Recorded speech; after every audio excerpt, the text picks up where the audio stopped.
안녕하세요. 사연 왔어요 톡톡입니다. 구독과 좋아요, 알림 설정 꼭 부탁드립니다. 그럼 오늘의 이야기 시작해 보겠습니다. 저는 삼형제 가정의 맏며느리입니다. 시어머니, 시아버지는 모두 제가 결혼하기 몇 년 전에 사고로 돌아가셨어요. 돌아가실 사고가 아니었는데 좀 억울하게 세상을 떠나신 케이스라고 하더라고요. 운전을 하시다가 갑자기 튀어나온 아이를 피하느라 핸들을 꺾으셨는데 꺾은 곳에서 잘못 부딪히는 바람에 두 분이 동시에 돌아가셨거든요. 마침 삼형제가 다 근처에서 부모님을 기다리고 있어서 허둥지둥 수습을 하긴 했지만 이미 세상 떠나신 부모님을 구할 수는 없었다고 했습니다. 그래서인지 제 남편은 차를 타는 걸 몹시 무서워해요. 운전도 못하고 차를 타도 항상 뒷자리에서 안전벨트하고 쿠션 안고 몸을 둥글게 만 채 있는 대로 긴장하고 탑니다. 그나마 대중교통 중에서도 버스나 택시가 아닌 지하철은 조금 탈 수 있는 편입니다.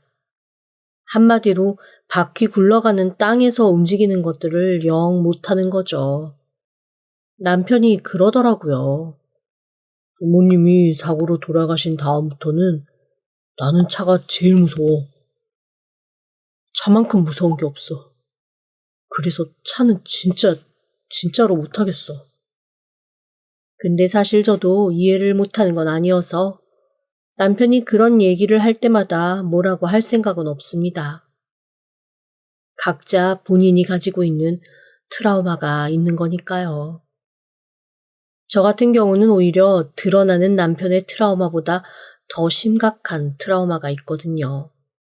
바로 거짓말에 대한 겁니다. 사실 살면서 거짓말 안 하고 사는 사람이 몇이나 되겠어요. 좋은 거짓말이건 나쁜 거짓말이건 한 번씩들은 다 하고 사는 게 거짓말이죠.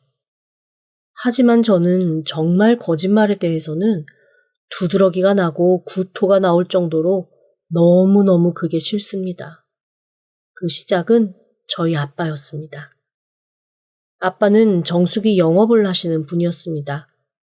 정수기 영업뿐 아니라 설치 관리까지도 다 하시는 분이라 전국을 돌아다니며 매일 고객을 만나는 게 일이었거든요. 언제 어느 고객한테 어떻게 갈지 아무도 모르는 거였죠. 엄마는 그래서 아빠가 없는 집이 더 익숙한 사람이었습니다. 매일 출근할 때마다 아빠는 저한테 오늘도 우리 딸내미 생각하면서 아빠 열심히 일하고 올게 라는 말을 하며 출근을 하셨습니다. 저는 그 말을 철석같이 믿고 아빠가 내 생각을 하면서 열심히 일하려면 내가 진짜 착하고 좋은 아이가 되어야 해 라는 생각을 스스로 했었습니다. 그래서 말도 잘 듣고 공부도 열심히 하고 책도 많이 읽고 어린아이가 혼자 그렇게 애쓰고 노력을 했던 거였죠. 그렇게 조금씩 나이를 먹고 중학생이 되었을 무렵 저는 엄마와 아빠 사이에 무언가 균열이 있다는 걸 어렴풋이 느낄 수 있었습니다. 제가 눈치도 좀 빠르기도 했지만 굳이 눈치가 빠르지 않아도 알 수 있을 만큼 아빠와 엄마는 관계가 소원해졌어요. 아빠는 출장 핑계로 집을 하루 이틀 비우는 날이 잦아졌고 엄마는 그런 아빠한테 관심도 갖지 않았습니다. 제가 두 사람 싸웠냐, 무슨 일 있냐 아무리 물어봐도 저한테 돌아오는 대답도 없었죠. 그래도 아빠는 여전히 집 밖으로 나가실 때면 오늘도 우리 딸 생각하며 아빠 열심히 일하고 올게 라는 얘기를 주문처럼 하고 나가셨습니다. 그래서 저는 아빠의 그 말만큼은 철석같이 믿었죠. 제가 중학교 3학년 때 일입니다. 옆 동네에 사는 친구가 자기 집에 와서 같이 숙제하고 공부를 하자고 하길래 그러겠다고 했죠. 평소 많이 친하기는 했는데 서로 집까지 드나드는 관계는 아니었어요. 게다가 그 친구는 학교에서도 내내 단발머리 안에 이어폰을 숨겨서 껴놓고 늘 음악만 듣는 친구였거든요. 새삼 공부를 하겠다고 해서 좀 의아하기는 했죠. 나중에 알고 보니 혼자 방에 있으면 음악만 듣는다고 엄마가 구박을 하니까 저를 데리고 가서 방패막이 삼을 생각이었더라고요. 친구랑 같이 있으면 적어도 음악은 안 듣고 함께 책이라도 볼 거라고 생각하니까요. 하지만 친구는 저한테 알아서 공부를 하건 침대에서 자건 마음대로 하라며 바로 이어폰을 귀에 꽂았습니다. 순식간에 꺼다 놓은 보릿자루가 되었지만 저도 나름 여기서 시간을 보내야겠다 싶었죠. 그래서 음악 듣는 친구 옆에서 책을 폈는데 밖에서 누가 웅성웅성하는 목소리가 들리더라고요. 누구 옷 모양인데? 아, 정수기 아저씨야. 우리 집 정수기가 오래돼서 진짜 말을 안 듣나 봐. 저 아저씨 한 이틀에 한 번 오는 것 같아. 신경 쓰지 마. 엄마한테 차라리 정수기를 다른 걸로 사자고 해도 말을 안 듣는다. 우리 엄마 완전 짠순이거든. 그렇게 고쳐서 쓰겠다고 이틀에 한 번은 저 아저씨를 불러댄다. 그래도 이틀에 한 번 고장나는 건 좀 심한 거 아니야? 친구는 그러려니 한다며 어깨를 으쓱하고 다시 이어폰을 귀에 꽂았습니다.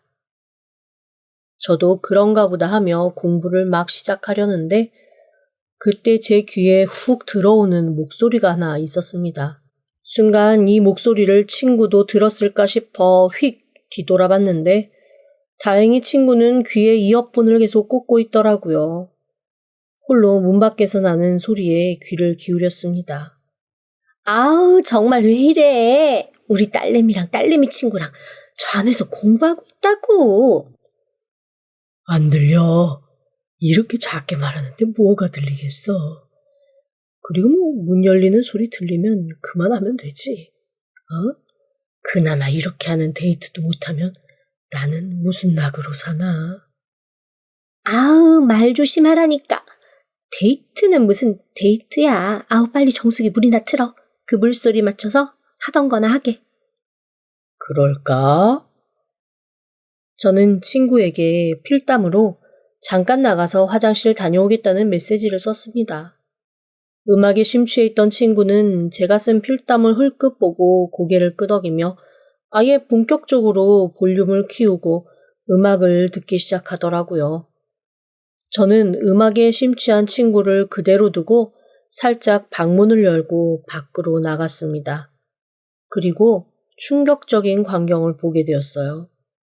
쏟아져 나오는 정수기 물소리를 배경으로 저희 아빠와 친구의 엄마가 깊은 입맞춤을 하고 있더라고요. 누가 봐도 한두 번 만난 그런 사이는 아니었습니다. 저는 방문 앞에서 한참 그 광경을 지켜보다가 방문을 소리나게 쾅 닫았습니다. 화들짝 놀란 두 사람이 저를 바라봤고 당황한 아줌마와 더 당황한 아빠가 저를 보면서 우뚝 서 있더라고요. 아니, 제가 우리 딸 친구인데 너 이게 지금 그러니까 네가 좀 오해를 할 수가 있는데. 무슨 오해요? 우리 아빠랑 아줌마랑 뽀뽀하고 있었던 거요? 저는 그 한마디만 툭 내뱉고 친구 방으로 들어가 제 가방을 챙겨가지고 당황한 친구가 부르는 소리를 뒤로 한 채 그대로 집 밖을 나와버렸습니다. 제 뒤를 허둥지둥 아빠가 쫓아 나오기 시작했죠. 그런데 그 자리에서 아빠가 변명이라도 했으면 제가 차라리 아빠를 용서할 수 있지 않았을까라는 생각을 합니다. 저를 붙들고 아빠는 첫마디 이렇게 말씀하셨습니다. 너 네 친구한테 말하지 마라. 네 친구가 자기 엄마한테 뭐라고 하는 거 나 그거 못 본다. 정말 너무 황당하고 기가 막혀서 할 말이 없더라고요. 제가 얼빠진 얼굴로 아빠를 보고 있자니 아빠가 머뭇머뭇하면서 이렇게 얘기하는 겁니다. 네 엄마는 알든 말든 사실 별 상관없는데 네 친구한텐 비밀로 해. 저 사람 진짜 좋은 사람이다. 이번 일로 저 사람이 피해보는 거 나 원하지 않아. 아빠는 지금 내 걱정은 안 해요? 뭐라고? 내 생각하면서 열심히 일하고 오겠다며. 이게 내 생각하면서 열심히 일한 거야? 아니, 그건 그냥 내가 나가면서 하는 말이지, 그게 뭐. 아빠는 정말 구제불능 거짓말쟁이야. 그게 제가 아빠와 한 마지막 대화였습니다. 저는 아무것도 숨길 생각이 없었고, 엄마와 그 아줌마, 그리고 제 친구까지 불러 모아 제가 본 모든 것을 털어놓았습니다. 제 얘기를 듣고 엄마는 한숨 푹 쉬며 그 앞에 사진을 내놓으시더라고요. 이미 아빠의 뒷조사를 오랫동안 해온 듯한 흔적이었습니다. 제 친구의 엄마뿐 아니라 다양한 곳에서 아빠가 바람을 피우고 있었더라고요. 제 친구는 너무나 충격을 받아 자기 엄마가 아닌 저한테 패악질을 하기 시작했습니다. 곧 학교에도 소문이 났습니다. 단짝이었던 저희 둘 각각 엄마와 아빠가 바람이 났다는 사실이 말이죠. 하지만 희한하게 사람들은 저를 가해자의 딸로 취급을 하고 친구는 피해자의 딸인 것처럼 동정해 주더라고요. 결국 학교에서 저는 버티지 못하고 3개월 만에 전학을 갔습니다. 그렇게 제 학창시절은 완전히 아빠로 인해 바닥을 쳤죠. 그날 이후 저는 그 누구의 말도 완벽하게 믿지도 않고 저한테 거짓말을 하는 것, 그것만큼은 도저히 참을 수 없는 사람이 되었습니다. 지금의 남편을 만난 것도 남편이 뭔가 거짓말을 안 하는 사람이어서 거짓말을 하려고 하면 일단 표정에서 다 드러나는 사람이어서 그거 하나 믿음직해서 결혼을 했어요. 재산 없는 집에 삼형제 장남, 사실 고생길 훤한 거 맞잖아요. 그럼에도 불구하고 사람 성실하고 착하고 일단 거짓말에 소질 없는 것 같아서 결혼을 한 터였습니다. 저랑 만날 그 당시에 남편은 사실 부모님을 잃은 지 얼마 되지 않아 모든 의욕이 바닥에 떨어져 있는 상태였습니다. 저를 만나면서도 친구 소개로 만나기는 했지만 사실 연애에 대한 생각이 그렇게 많지는 않다며 소극적인 태도를 보였으니까요. 저 역시도 꼭 결혼을 해서 가정을 지켜야겠다라는 절대절명의 생각은 없었기 때문에 그냥 가끔 만나서 밥이나 먹고 혼자 영화 보기 민망하니까 같이 영화나 보는 사이로 지내자고 얘기했습니다. 그렇게 시작된 사이였는데 얼마 지나지 않아 오히려 더 적극적인 태도를 보이기 시작한 건 남편이었어요. 나중에 들어보니 자기를 다그치지 않고 그냥 기다려주듯이 옆에 안정적으로 있어주는 제가 너무 좋았고 저를 놓치면 큰일 날 것 같다는 생각이 들었대요. 사실 그 얘기를 들으면서 조금 마음이 찔리기는 했습니다.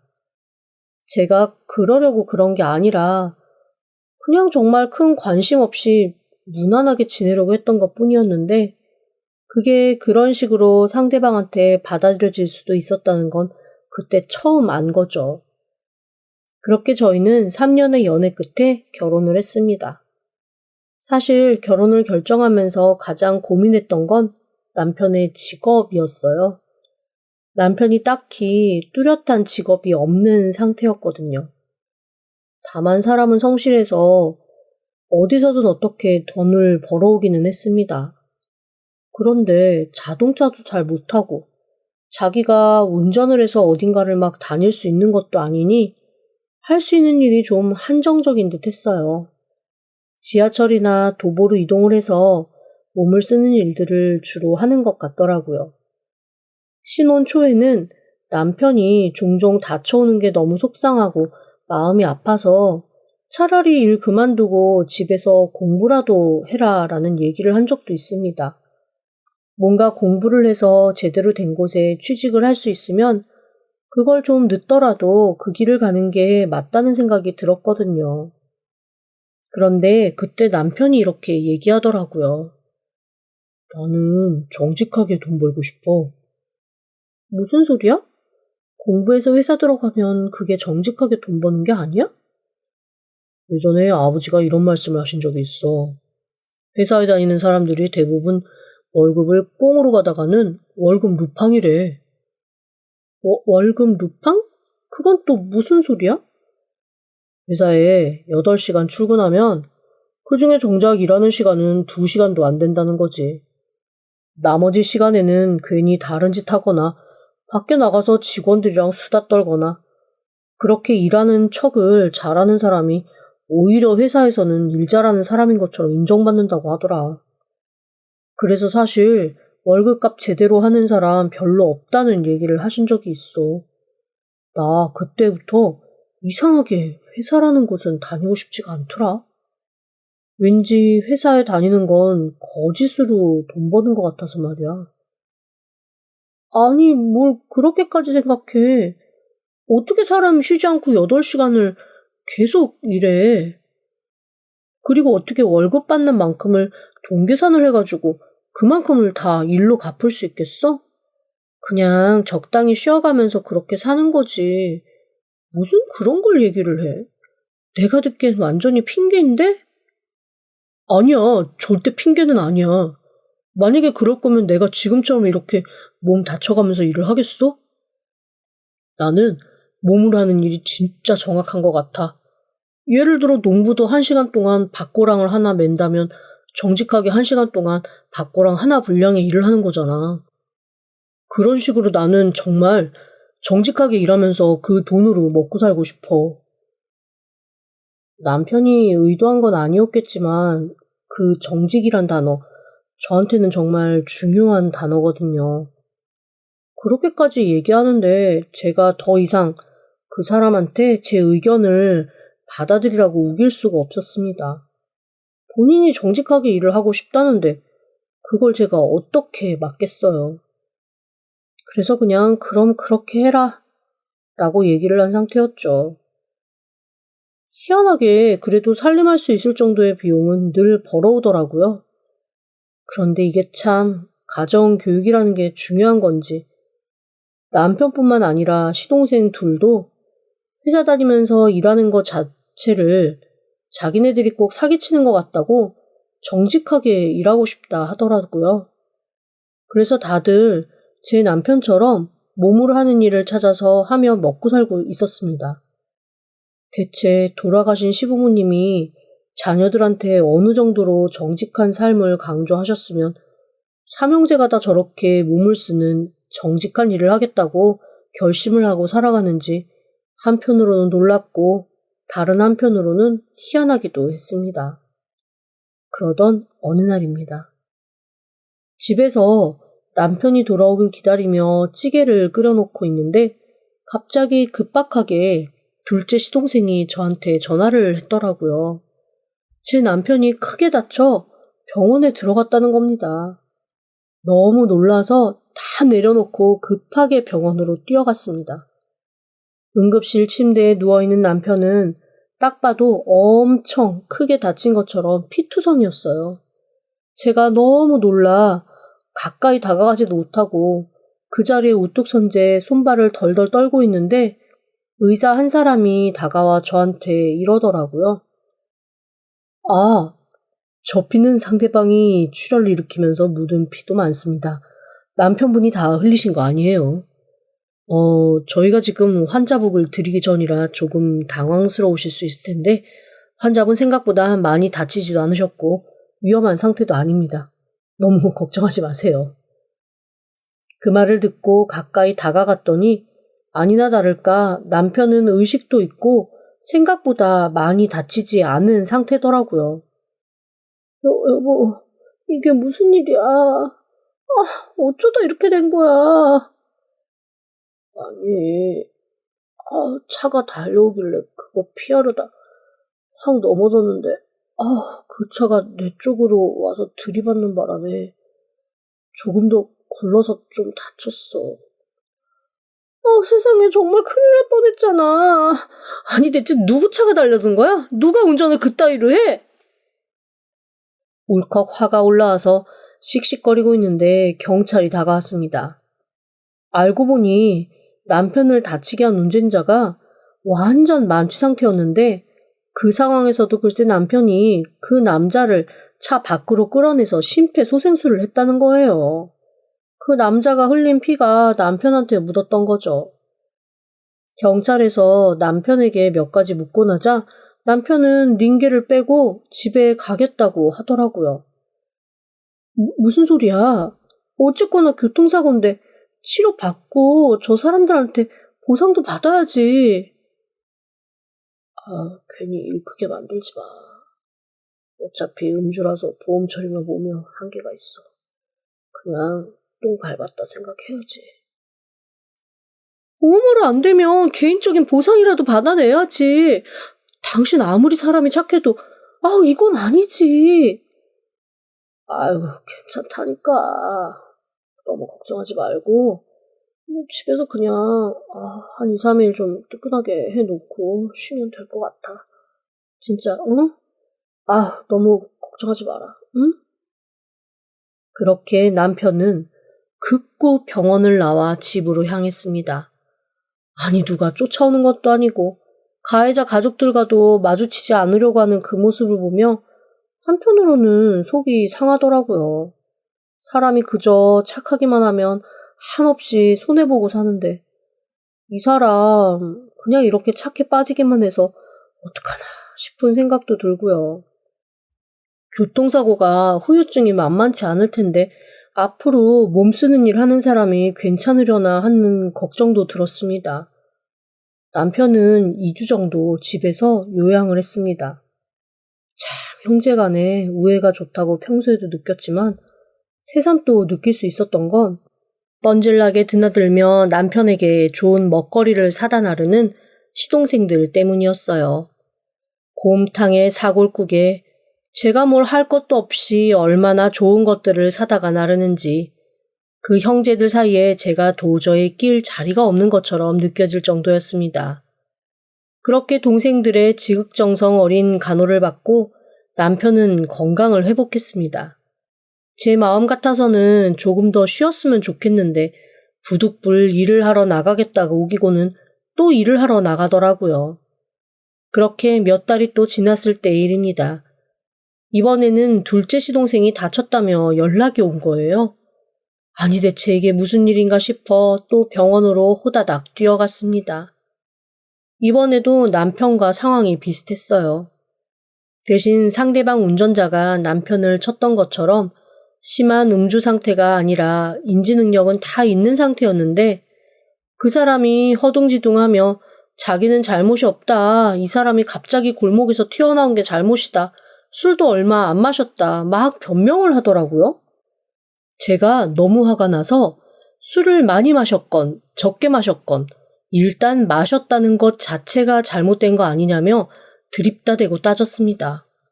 그러니 그 사람도 뭐 할 말은 없죠. 여튼 알아서 하겠다는 남편을 두고 먼저 집으로 돌아오려는데 휴대폰을 두고 나온 게 생각이 나더라고요. 부랴부랴 다시 가서 휴대폰을 들고 나오는 길 남편과 막내 시동생이 대화하는 소리를 듣고 저는 순간 이게 무슨 말인가 싶어 한참을 서 있었습니다. 형, 우리 당분간 일 못하겠지? 그러게, 당분간은 아무것도 못하겠는데. 진짜 일을 왜 이렇게 꼬이냐. 몇 년 전처럼 큰 거 한 번이면 되는데 그게 참 어렵다. 내가 그냥 소소하게 좀 끌어볼까? 뭐 그거라도 해야지. 나 이번 달 생활비도 줘야 하는데. 머리 아파. 형, 이거 우리 좀 다른 방법을 찾아보자. 나이 먹어서 이건 계속 할 일은 아닌 것 같아. 저기 무슨 일인데?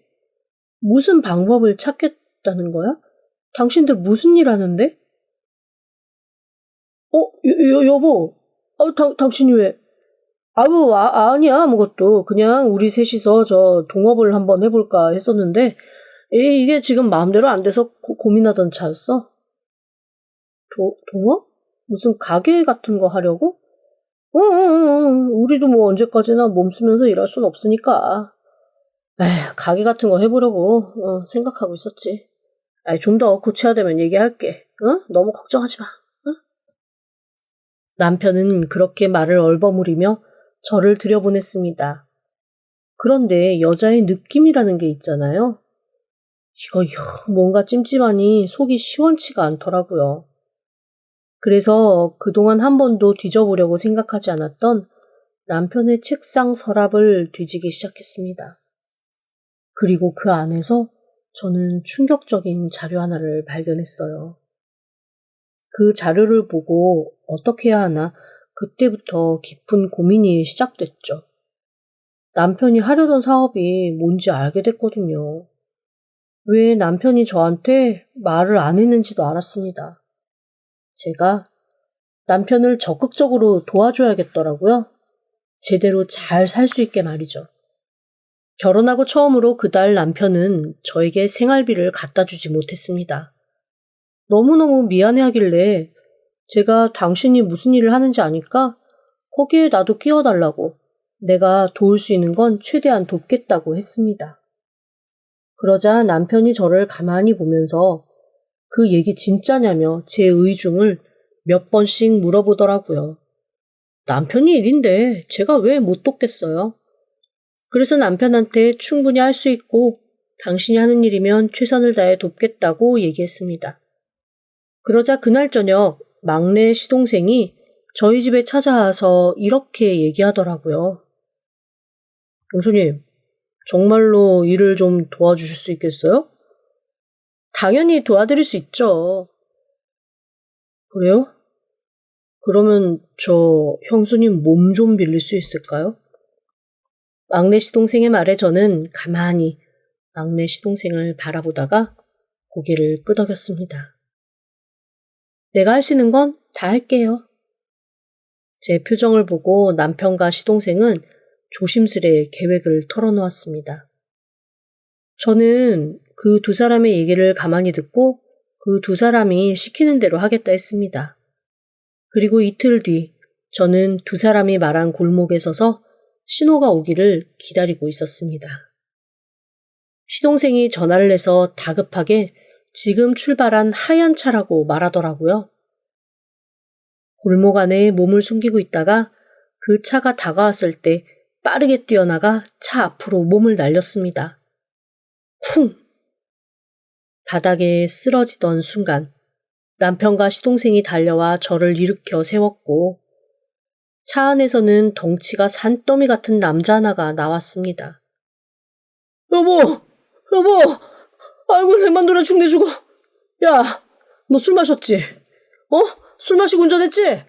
아주 단단히 걸렸어. 김철수, 김갑수 씨, 당신들을 자해공갈, 보험갈취, 사기 혐의로 체포합니다. 변호사 선임하실 수 있고 지금부터 하시는 모든 말씀은 법정에서 불리하게 뭐라고요? 당황한 남편이 저를 잡고 있던 손을 툭 떨구더라고요. 그래서 툭툭 털고 일어나서 말했죠. 당신 사업 내가 알고 있다고 당신 정직하고 바르게 살고 해주겠다고 했잖아. 그동안 벌였던 일에 대한 시나리오, 두 시동생이랑 짰던 모든 작전 내가 다 신고했어. 이분 형사야. 술 안 드셨고 빈소주병에 물 채워서 그것만 2병 드신 거지? 당신이 어떻게 나 도와준다며? 도와준다고 했잖아. 내가 당신이 바르게 살 수 있도록 돕는다고 했지. 언제 사기치는 거 돕는다고 했어? 잘 생각해봐. 난 당신이 사기치는 거 돕겠다고 한 적 없어. 남편이 황당한 얼굴로 멍하게 서 있더라고요. 그건 시동생도 마찬가지였습니다. 형사님이 무전으로 뭔가를 듣더니 다른 곳에서 다른 사기를 치려고 대기하고 있던 나머지 시동생 하나도 검거 완료했다고 하시더라고요. 그렇게 남편과 두 시동생은 경찰서로 끌려갔습니다. 네, 제 남편과 시동생은 사기꾼, 자해공갈 보험 사기꾼들이었어요. 팀으로 움직이며 사각지대에 있는 돈을 갈취하는 나쁜 사람들이었죠. 알고 보니 시부모님도 그렇게 살아오셨더라고요. 그러다 일이 잘못돼서 두 분이 돌아가신 거고, 이게 무슨 좋은 유산이고 유지라고 형제 셋이 물려받아 하고 있었던 겁니다. 어이가 없었지만 어쩌겠어요. 이런 대물림은 누군가가 끊어줘야죠. 그래서 저는 온갖 정보들을 모아서 경찰에 신고를 했고 인지수사하는 데 참여한 거였습니다. 그동안 얼마나 많이 다양한 사기를 쳤는지 형량이 가볍지 않더라고요. 저는 이혼 소송도 함께 진행했고 보험사에서도 그 삼형제를 상대로 소송을 시작했습니다. 1년 반 뒤 저는 결국 이혼에 성공했습니다. 그리고 법원에 신청해서 개명도 하고 주소지도 바꿨어요. 그 삼형제와 다시는 얽히기 싫었거든요. 사기꾼 전 남편 때문에 거짓말에 소름 돋는 적 증상이 더 심해지기는 했지만 그래도 인생 전체를 사기당하지 않은 것만으로도 다행이라고 생각하려고요. 진짜 눈 감으면 코 베어가는 세상, 결국 제가 똑똑하게 사는 것밖에는 답이 없더라고요. 지금까지 들어주셔서 감사합니다. 구독과 좋아요, 알림 설정은 사연 왔어요 톡톡에게 큰 힘이 됩니다. 지금 바로 구독 부탁드립니다. 그럼 다음 사연으로 또 찾아오겠습니다. 감사합니다.